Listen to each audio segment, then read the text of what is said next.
Sean Lennon here with Fightlete Report. Make sure to check us out, facebook.com/user/Fightlete for all your information. And right now, Josh Streacker joins us on the Fight Report, talk about his upcoming fight. Make sure to check it against Andy Perez, lightweight division for the first time main event of Elite Fight Night, Saturday, August 14th, Gary Railcats Stadium in Gary, Indiana. And of course, trained at Jackson Wink Academy in Albuquerque, New Mexico. And we appreciate you being on the show, Josh. Great to catch up with you at this time. Yeah, man. Thanks for having me on. This is I always love talking to you. I always vibe, and this is going to be a fun one next week.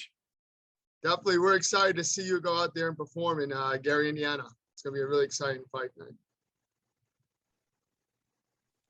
Yeah, man. I've been fighting at 170 my whole entire career, and dropping down to 155 pounds is very important for me in my career. We're righting the ship. We're going to be the bigger, stronger man out there, and we're going to take all of the power that we have at 170 and we're going to bring it down to 155. So I'm looking for some fireworks. I'm looking for some good times, and next week we're going to have some fun. Nice. Yeah, talk about that, coming back close to Illinois for the fight. Does it feel like a homecoming to you? Oh, totally. I got my family, my friends, everybody's coming out. I actually got news that my abuela and abuelo, they're going to come out. Those are my grandparents. I'm so excited. They're a little bit on the older end, and they don't normally make the trek out. And they, told me recently, like, hey, we're going to have like our caretaker kind of drive us down to your ma's, and then she's going to drive us to the fights. And so for them to go through so many loopholes to be there for me is just very powerful. And when you got something like that, your family, your loved ones behind you, there's no chance at losing. It is a homecoming for me, and it's going to be an incredible one. Definitely. And I think it's fortunate that I'll be outdoors because it's safer, obviously everything going on with COVID-19. So that's probably positive as well, right? Yeah, definitely. That'll be really cool. That'll be really beneficial for a lot of people. I hope there's a good crowd out there. I hope there's a lot of interest in coming out because I know we got a lot of good fights. It's not just me. It's everybody. We got so many talented fighters coming out from the Midwest, so I'm excited. Yeah, this is an insane card for sure. What a way to bring back, MMA. Talk about, fighting at lightweight for the first time, and you said you feel like you're going to be the bigger guy, a stronger guy, but anyone that inspired you to make the change, someone that you saw that you knew personally or you saw from a distance, hey, they used to be at 170, they came to 155, and similar path to what you're trying to aim for? I can't necessarily pinpoint on one person that did that. I can just talk about my coaches. All my coaches have been fantastic around me. Joey Villasenor has really pushed me to go through and compete at 155. My manager, Rick, has really said hey, 155 is your division. My other coach, Harry St. Ledger, has said you're going to smoke it at 155. So all of the, Coach Greg Jackson, Coach Winkeljohn, everybody's just saying, 155 is going to be your division, Josh. I was walking around at 175 pounds fighting at 170. So, when you face monsters of 195 pounds or 200 pounds, even 185, 189, that muscle difference is significant. And so cutting down to 155 pounds and making it a real cut, although I may,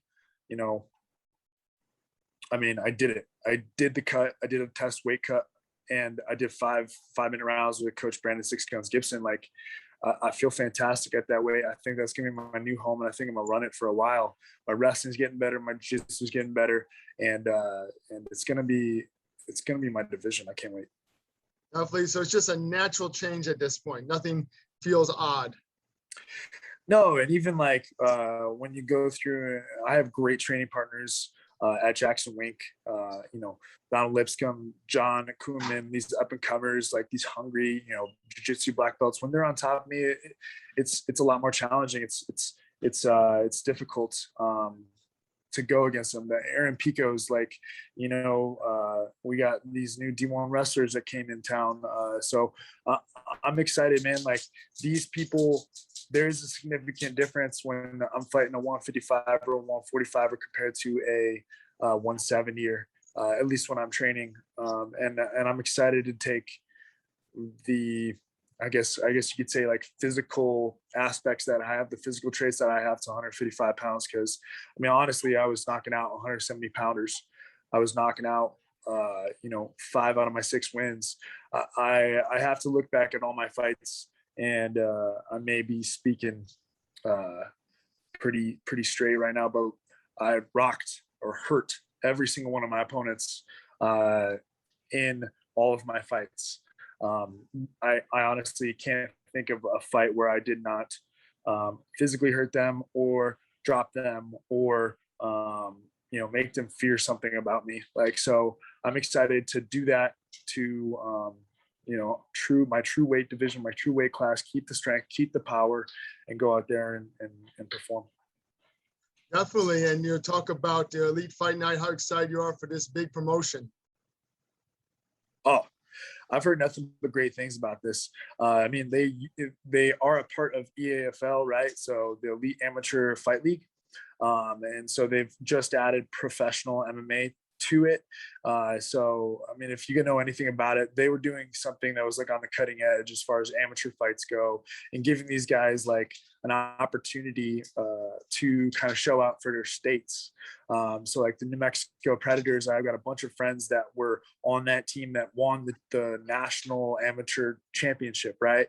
So just to be part of a company that's like, visioning this kind of like style, right? I can only be excited for what the future holds for them. And I am really excited for what next Saturday holds for them, because I'm going to show out. Yeah, it's going to be exciting. And you did get to come back to Illinois a month ago or so, right? Yeah. Yeah. I'm super excited to be back in Illinois. I actually went there, got the taste of the city a little bit last week. My fight fell through on July 17th.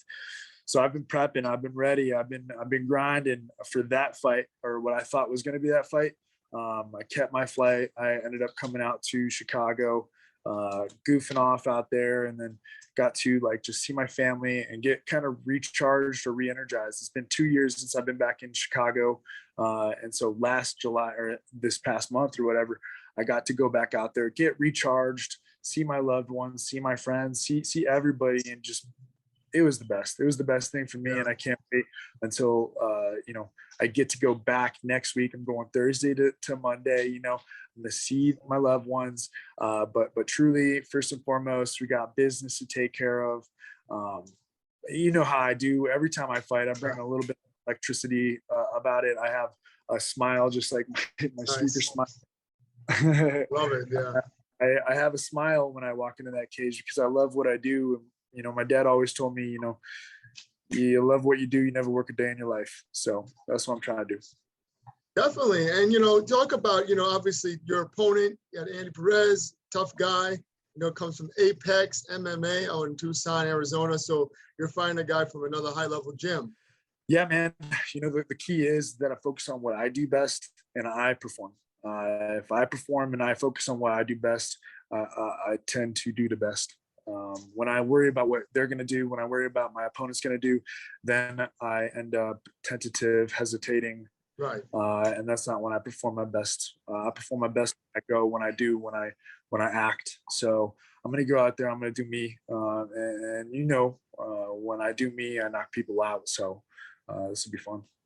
Yeah, definitely fun fight, great opponent. Talk about, the fight, some might say it's a must win. How do you approach it? Because, you want to get on that winning streak again. Yeah, well, the last name is Streaker, right? So I want to get back on that streak. All right. Like there's no doubt about it. I got to make a run. And I think at 155, I'm going to be able to make that run. I'm training with the best in the world down here. The Aaron Picos, the Carlos Condits, the John Koomans, the Donald Lipscombs, all these up and comers that are coming out and not only perfect training partners for me, but awesome human beings, great friends, and we have good energy out here. And, Coach Winkeljohn, Coach Greg Jackson, Coach Joey Villasenor, Coach Brandon Gibson, Coach Harry St. Ledger. Like, I've got all these great people behind me, giving me advice, giving me words of wisdom. And I know I'm gonna right the ship. We got a 2-fight losing streak, and, with all of them behind me, with the year that I dedicated to jiu-jitsu, with the year that I dedicated to wrestling, because COVID, honestly, I wasn't taking that time and just getting fat. I was working on my craft because I'm a professional. And so with me working on that craft and kind of fixing the areas that I'm vulnerable at, I think that it's going to be a fun night wherever the fight goes. And I think there's a lot of, I'm going to be a problem for everybody in every aspect of MMA. So I'm excited. Yeah, you've come a long way. I mean, this is your full-time thing, right? You don't have any other job. It's just fighting and training all day. I just remember when you were working. This is such a long way you've come in a short time. Oh yeah, I mean, and honestly, like, you have this like immortality kind of effect. Like 5-1 at like early on, right? Next fight I win, I'm gonna do some cool things. I'm gonna be 6-1. Maybe the UFC comes calling and stuff like that, and then I get jabbed to death by the one tall dude, Scott Futrell. Yeah. So like I learned from that, but the truth is, if I had a wrestling game, I would have won that fight. If I had a submission game, like, I would have won that fight. Well, guess what? Like, I'm going down a weight to 155, and I have a wrestling game, and I have a jiu-jitsu game. So I'm excited. Like, take me wherever you want. It'll be like a shark, nice. You swim out deep, and I'll catch you. I'll catch you wherever we're at. Yeah, it's going to be exciting to see that. Obviously you're rejuvenated at this new weight class, I can tell, and you're going to have a lot to show off. Oh, absolutely. Definitely. I mean, you've been, training with a lot of guys, Jackson Wink, anything in particular that they said to you that, or anybody in particular that you feel contribute to your success? Yeah, I mean, it's a culmination of everybody. We've got an excellent team over at Jackson Wink. We have the crew, the good energy, the positivity over there. I would say the people that have taken me over, Harry St. Ledger. Like, Harry St. Ledger is a jiu-jitsu black belt under Renzo Gracie from New York, under the Danaher squad. He's taken me under his tutelage and helped me in the jiu-jitsu realm of things. He's an excellent coach. He's also a great friend to me. He has helped sharpen my wrestling as well as my jiu-jitsu. I will say that Brandon Gibson has helped me with private sessions and helping me, sharpen my striking and get it even better to the level that it needs to be in order to take out these competitive good strikers. I want to say, like, Winkeljohn has been an excellent example of push, pad work every Monday, first thing in the morning, with him. And it's just go, go, go, go. And some of his concepts, some of his little tidbits, it's just the exact thing that I need to hear in the middle of sparring and whatnot. I mean, and obviously, we're not even talking about Joey Villasenor and Coach Greg Jackson. Like, those two are our mentors. Joey Villasenor has done the sport for so long, and he's succeeded at the sport for so long, and he has some tenacity about him and his system and his program as far as wrestling goes and jiu-jitsu goes, and combining the two in ground and pound classes. His program is fantastic. And obviously Greg Jackson has kind of taken me under his wing and helped me become a little bit more mindful on everything, like setting traps and going through and taking people down. And it's more the mental kind of aspect of things. Like, we sat down and we literally watched Andy Perez's fights, and he, gave me some words of wisdom as far as what I need to do and where I need to go. So it's a whole team approach over here. There's not just one person exactly that really, transcends any other person. It's a team approach down here, and I'm out trying to grab as much knowledge as possible for this fight. I mean, like, I even was training with Carlos Condit. Like, he was teaching me like a thing or two about this, like little tricks, little trades, little this, little that, you know, like he has so much knowledge in the game. So it's really cool out here. It's really, really beneficial. And I'm not even talking about my other JW partners that are freaking awesome on the ground. And I teach them some striking techniques and they teach me some grappling techniques. So yeah, it's a team approach, man. It's not one person. It's the whole crew at Jackson Wink. Definitely. I mean, it just seems like you're there with a bunch of grizzled veterans and they're guiding you along and onto their way. And yeah, now, and even if they're not like, yeah.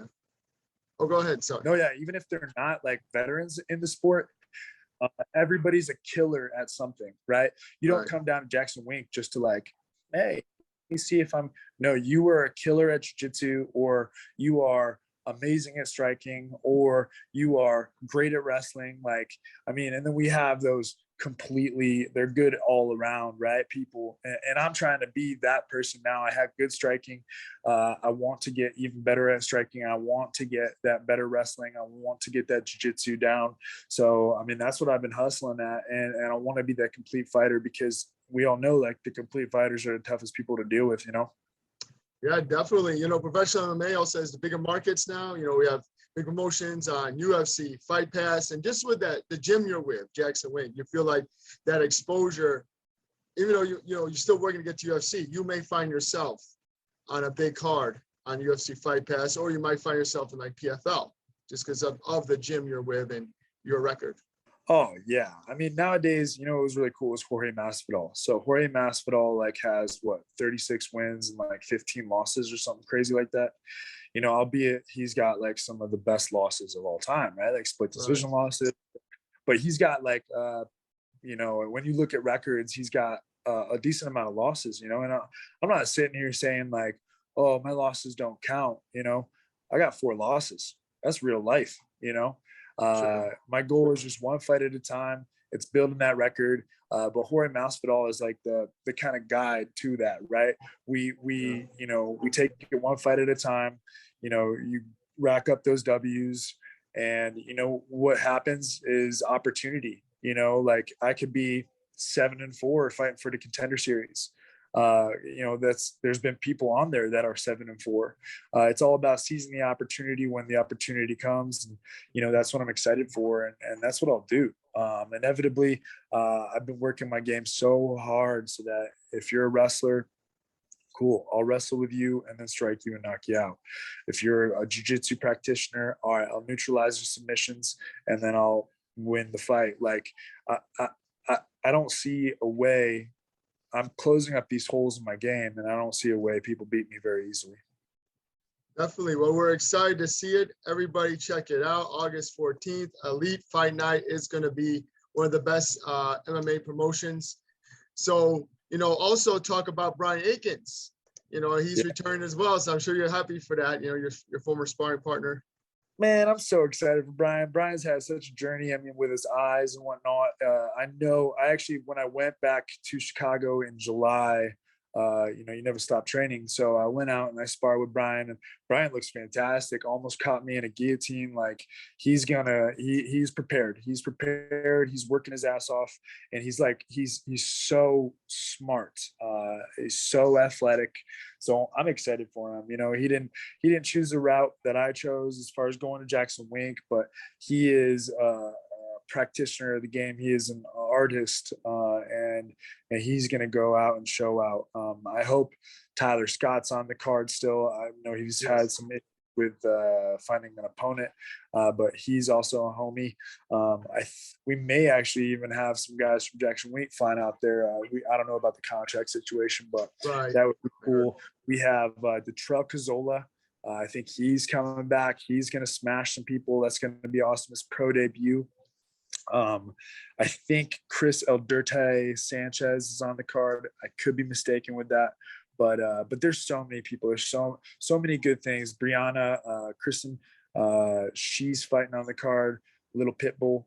I'm super excited for her. She's great people, and I got to see her when I was out there. So, you know, Coach Danny's going to be out there cornering with me, and Coach Mike Corey's going to be out there cornering me. So we just got some good energy. We're going to have a good night of fights. It's going to be electric. It's going to be out there outdoors. Peyton Brzezinski's fighting on the card. He's a homie. Came out here, Jackson Wade. We got a little bit close. So I'm excited, man. There's a lot of good fights, and I'm probably missing some people at this point, but there's a lot of good fights, and I'm honored to main event it. Definitely. And, anything for the fight week, anticipated hurdles due to the COVID-19? Yeah, it's just the normal stuff. You got to get your vaccine card information into there, or you have to get tested 72 hours before. So there obviously can be an issue that happens, but fingers crossed. That's why that's why there's a decent amount of fights. There's like 15 fights or so, because you expect a couple to kind of fall out. The goal is that as a professional, you handle it like a professional does, and you're able to get out there, you're staying safe, you're not going to be infected with anything, and you're able to fight. Obviously random things happen, crazy things happen, and I wish nothing but the best, but for everybody. But me personally, I would be heartbroken if something happened. Let's stay healthy, let's stay clean, let's make this fight happen. Let's turn out for everybody, Andy Perez. Definitely. And what can we expect at the end of the night? Come on, dude. I'm excited, man. So honestly, you can sit there and you can break it down however which way you want, but because I've been working on those aspects that I've had trouble with, I only expect one thing, and that's for me to come up in victor. I'm going for blood. I have a knack for knocking people out. I find the chin, and so I expect the exact same thing to happen. But wherever the fight goes, I am a whole different fighter. And at 155 pounds, I'm going to handle business. Sounds good. Josh Streacker, we appreciate you being on the show today. Best of luck August 14th. Elite Fight Night, Josh Streacker versus Andy Perez in the main event. Appreciate you being on the Fightlete Report, sir. Oh, I appreciate it, Sean. Have a great one, brother. You too, brother.